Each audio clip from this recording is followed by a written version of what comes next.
Kalau dia ngaku cucu Nabi, mengajak orang-orang tiga raksa untuk sholat 5 waktu, mengajak umat Islam untuk berpuasa, mengaku cucu Nabi untuk mendekatkan diri kepada Allah, mengajak umat Islam untuk mendekatkan diri kepada Allah, itu tidak ada bahayanya, kita biarkan. Tapi kalau dia mengaku cucu baginda Nabi, kemudian datang untuk memecah belah umat Islam, maka kita akan uji sampai mana kebenaran bahwa dia cucu Nabi, baik secara ilmu nasab, secara silsilah dari kitab-kitab abad ke-5, abad ke-6, abad ke-7, abad ke-8, abad ke-9 Hijriah. Kita jadikan pedoman untuk mengukur keabsahan daripada nasab seseorang yang mengaku sebagai cucunya baginda Nabi. Kalau secara silsilah dari kitab-kitab yang terpercaya, dia terkonfirmasi sebagai cucu baginda Nabi, baru kita percaya dia sebagai cucu baginda Nabi. Apalagi kalau berani tes DNA seperti keturunan daripada Syekh Abdul Qadir Al-Jilani.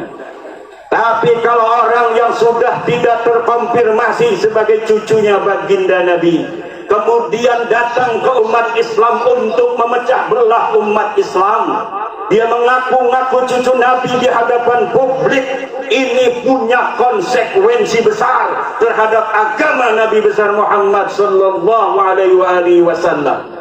Apalagi dia menjadikan umat Nabi Muhammad dijadikan sebagai budak, bukan diangkat derajatnya, tapi dijadikan sebagai budak-budak manusia, diajak demo yang tidak ada manfaatnya, bukan demi agama, bukan demi Rasulullah, bukan demi apapun yang bermanfaat bagi yang diajak, tetapi hanya demi namanya semata. Maka ini memanfaatkan umat Islam untuk kepentingan pribadi.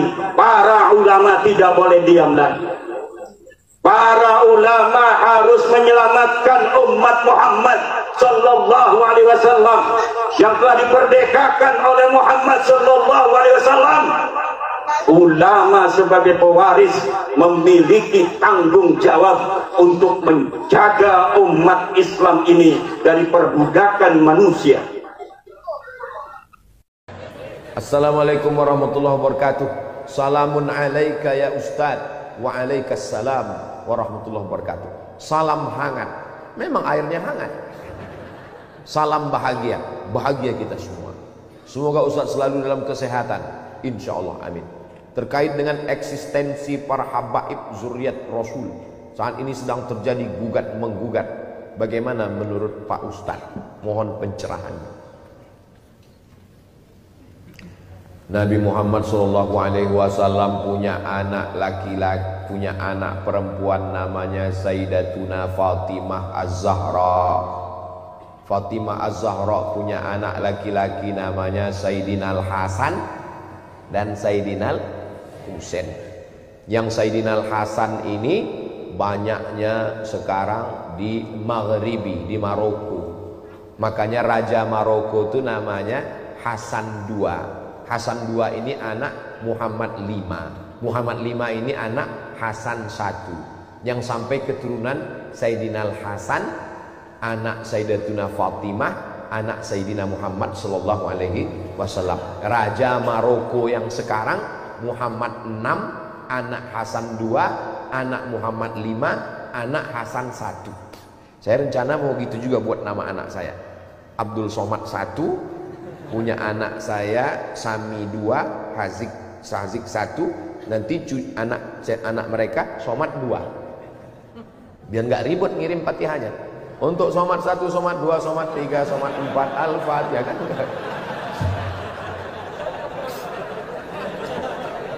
Daripada ribut ngingat kan. Mereka tidak dipanggil Habib karena keturunan Sayyidina Al-Hasan. Yang keturunan Sayyidina Al-Husain setelah Habib Umar bin Abdurrahman Al-Attas, Ratib Al-Attas, itulah orang pertama yang dipanggil Habib. Habib artinya orang yang aku cinta. Ya Habibi, orang yang ku cinta. Jadi kalau ada nanya, Ustaz Somad, di Maroko ada Habib. Pertanyaannya, di Maroko ada keturunan Rasulullah? Ada, tapi dari jalur keturunan Hasan. Nanti adik-adik sampai ke Maroko, mampir ke Masjid Hasan II di ibu kota Maroko, Casablanca, di tepi laut Samudra Atlantik. Saya waktu berdiri di depan pintu Masjid Hasan II, pas mau masuk 5 menit gak dikasih masuk. Pas mau masuk ditanya sama penjaganya, anta muslim? Ragu dia, saya Islam. Disangkanya saya turis dari Korea. Saya keluarkan kartu pelajar saya, ana muslim, ismi Abdus Samad, ana talib fi Daril Hadis Al-Hasaniyah. Saya muslim dari Indonesia.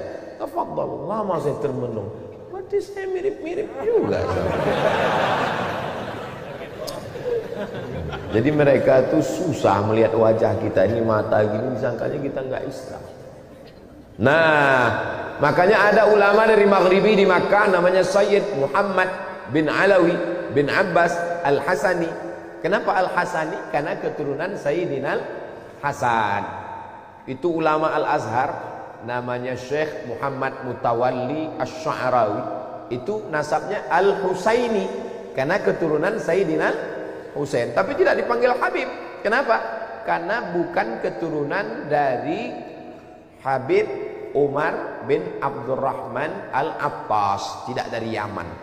Jadi ada yang ke Mesir, ada yang ke Mesir, ada yang ke Yordania.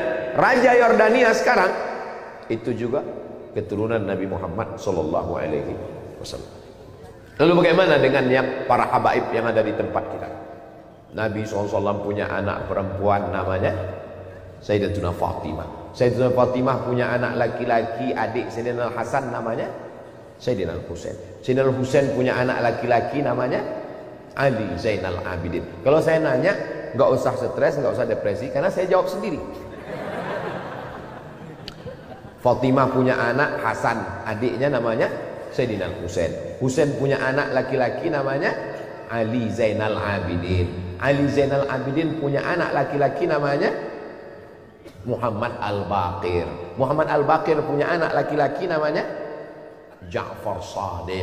Ja'far Shadiq punya anak laki-laki namanya Ali Al-Uraidi. Ali Al-Uraidi punya anak laki-laki namanya Muhammad An-Naqib. Muhammad An-Naqib punya anak laki-laki namanya Isa Ar-Rumi. Isa Ar-Rumi punya anak laki-laki namanya Ahmad bin Isa Al-Muhajir.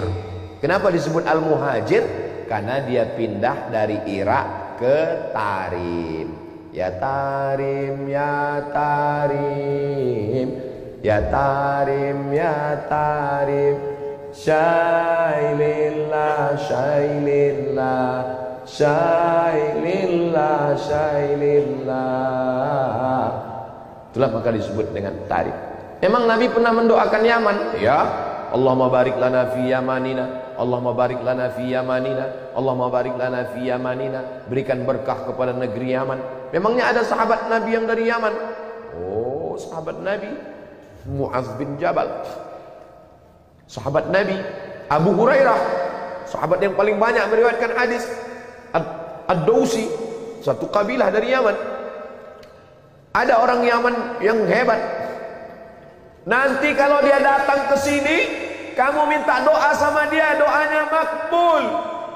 Siapa dia ya Rasulullah? Kami yang ikut perang denganmu. Kenapa kami minta doa? Pokoknya kalau dia datang ke sini, minta doa. Nabi meninggal baru dia datang. Ternyata dia tidak ketemu dengan Nabi walaupun hidup di zaman Nabi. Dia tetap berada di Yaman. Karena dia menjaga ibunya. Dia adalah Uwais Al-Qarni dari Yaman. Setelah Nabi meninggal baru dia datang.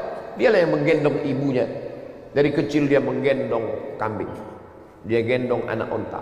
Supaya apa? Latihan supaya bisa menggendong ibunya dari Yaman. Berjalan kaki ke kota Makkah Al-Mukarramah. Yaman negerinya para ulama. Lalu kemudian pindahlah Ahmad bin Isa Al-Muhajir ke Tarim. Lalu dia punya anak laki-laki namanya Ubaidullah. Ubaidullah punya anak laki-laki namanya Alawi. Alawi inilah yang dipanggil dengan Ba'alawi. Ba'alawi maka disebut mereka keturunan dari Ba'alawi. Kalau disebut Ba'alawi, itulah dia. Keturunan-keturunannya itulah dia. As-Saggaf, Al-Jufri, Al-Haddad, bin Syihab, bin Yahya, bin Syekh Abu Bakar, Habib Lutfi, bin Yahya, Habib Rizik, bin Syihab. Lalu kemudian Syekh Abdul Qadir As-Saggaf, Al-Attas. Kita selalu mengamalkan Ratib Al-Attas, Ratib Al-Haddad. Jadi kalau ada orang yang mengecam Al-Habaib Ba'alawi, maka sesungguhnya dia sudah meruntuhkan Ratib Al-Attas, Ratib Al-Haddad. Kerjaan siapa ini? Kerjaan komunis. Karena yang benci kepada zuriat Nabi SAW hanya orang yang tidak bertuhan. Kalau ada orang bertuhan, bernabi Muhammad SAW, pasti dia akan memuliakan zuriat keturunan Rasulullah SAW. Saya tidak mengajak orang untuk mengikuti keyakinan saya. Mazhab saya adalah mazhab al-bayan, hanya menjelaskan. Faman syaa falyu'min, siapa yang mau ikut silakan ikut. Wa man syaa falyakfur, siapa yang mau kafir silakan kafir, karena neraka masih banyak seat kosong. Nauzubillah, nauzubillah, nauzubillah. Mudah-mudahan anak cucu kita termasuk pencinta para habaib zuriat Rasulullah sallallahu alaihi wasallam. Ustaz Somad keturunan Nabi. Oh, saya keturunan Nabi. Berarti Ustaz Habib. Saya enggak Habib, karena saya bukan dari Habib Umar bin Abdurrahman Al-Attas.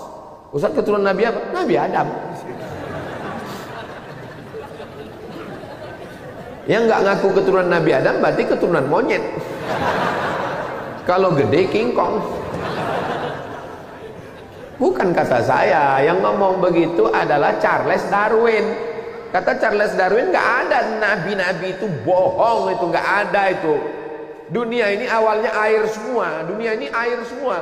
Tapi karena disinari matahari jutaan tahun, akhirnya buminya muncul, karang-karang muncul, itulah menjadi pulau-pulau, benua-benua. Akhirnya ikan itu berevolusi naik ke atas jadi monyet.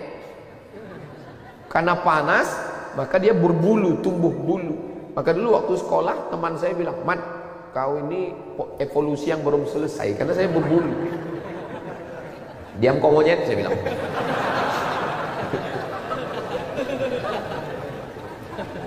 Kata dia berevolusi jadi monyet, jadi makhluk purba, lalu jadi sekarang.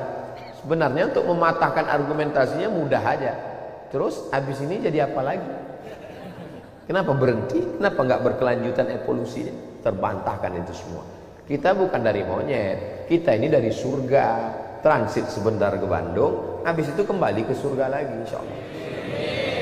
Pede sekali Ustadz ini. Loh, orang masuk neraka aja pede sekarang. Banyak yang bilang saya akan masuk neraka dengan artis-artis, akan show di sana. Masa kita nggak pede masuk surga? Kita akan diundang Allah masuk surga. Ya ayyatuhan nafsul mutmainnah, irji'i ila rabbiki radiyatan mardiyah, fadkhuli fi ibadi wadkhuli. Ketika masuk ke surga apa kata Allah? Salamun alaikum tibtum fadkhuluha khalidin. Itulah maka kita katakan salamun qaulan min rabbir rahim. Bersama di Masjid Darul Muhsinin, bersama di surga Jannatul. Ala hadhihi niyah, untuk yang baik-baik. Saya mohon maaf kepada kiai, pangarsa, kepada guru-guru, para asatiz. Banyak omongan saya tidak berkenan di hati, menyinggung perasaan. Saya mohon maaf.